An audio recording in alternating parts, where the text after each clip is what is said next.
point of yours that made you feel like the universe hated you?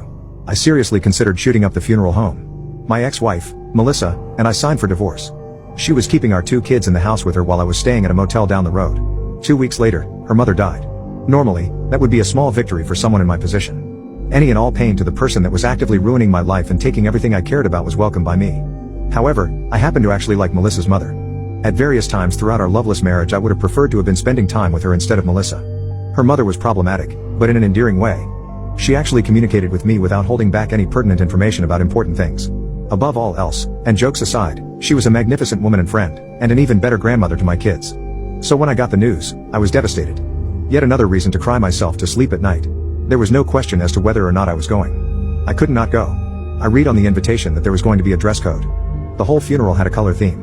I knew immediately that I was going to have problems because I'm blue/green colorblind. I hadn't bought new clothes since the divorce because the only person verifying colors for me had been my wife. I could have picked something in my wardrobe that I knew was light blue, but I had a burning desire to stun on Melissa. The kids had told me that she was already seeing someone new. Some guy named Todd. I needed to show her that I was doing just fine without her in my motel. Or at least make this Todd guy look silly in comparison. I went to the mall the day before the funeral to acquire my swag. I checked every luxury clothing store to make sure I was getting the very best pieces and deals I could. The money became immaterial at a certain point because I knew the look on my wife's face when I entered the funeral home would be priceless. Everyone was required to wear at least one light blue article of clothing according to the funeral invitation. I figured I would wear a beige suit that I'd recently had tailored and find a baby blue shirt somewhere in the mall. After hours of digging I had finally found a shirt that felt good. Because I could never determine aesthetic value in the same way as a lot of people, my approach to clothing choices was a lot more tactile. I care more about the texture of something than the design and color scheme of the thing. If something felt right, then it was right for me. This shirt felt right. It was a smooth broadcloth fabric shirt with the collar styled just the way I wanted it. I tried it on in the Macy's dressing room and it accentuated all of my best features while doing its best to hide my growing beer belly. I felt like I hit the jackpot. This was the one. They had several options hanging up on the floor.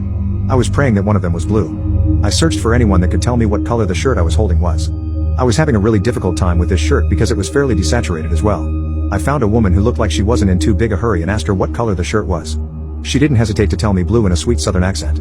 That's all I needed to hear. Mission accomplished. I felt so good getting ready the morning of the funeral. I got an iron from the front desk and made sure my creases were sharp. I styled my hair in such a way that I could barely tell if I was balding or not. Life was good. I was unstoppable by the time I stepped into the funeral home. I took 2 steps through the door before locating Melissa at the front of the room near the coffin. Someone sitting next to her tapped her on the shoulder and pointed to me. I pretended not to notice as she turned and looked at me, shocked by appearance. I had one. She stared at me for a good minute. I made sure not to let her know I was paying attention and just stood there reveling in it. I didn't know something was wrong until other people started looking at me the same way. After the first couple I thought, wow, I must look good. After the next 5 or so head turns I thought to myself,